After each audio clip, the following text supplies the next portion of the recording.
অবাক হইতে পারেন, এই ঢাকা বিশ্ববিদ্যালয়ে ছাত্র ইউনিয়নের সাবেক নেতা সন্ত্রাস বিরোধী রাজু ভাস্কর্যের এই নিচে ছাত্ররা, ঢাকা বিশ্ববিদ্যালয়ের ছাত্ররা, ছাত্র ইউনিয়নের শিক্ষার্থী বন্ধুরা কেন গার্মেন্টস শ্রমিককে নিয়ে এখানে আসলো? একজন গার্মেন্টস শ্রমিক মরে গেলে কি হয় ভুলে যাবেন না।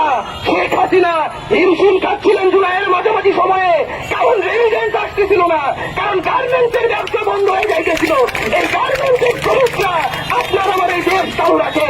এই পুলিশের বেতন গার্মেন্টস শ্রমিকের শ্রমের ঘামে হয়, রিক্সা শ্রমিকের বেতন যে টাকা উপার্জন সে করে সেটা দিয়ে হয়।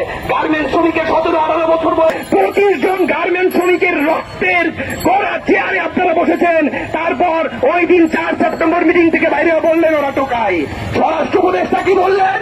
স্বরাষ্ট্র উপদেষ্টা বললেন যে আমরা বল প্রয়োগ করব, আমরা জল কামান নিয়ে যাব, আমরা গাদানে গ্যাস ছুড়ব, আমরা রাবার বুলেট ছুড়ব, আমরা দেখে নিব এই গার্মেন্টস শ্রমিক যারা আন্দোলন করছে তাদেরকে আমরা দেখে নেব।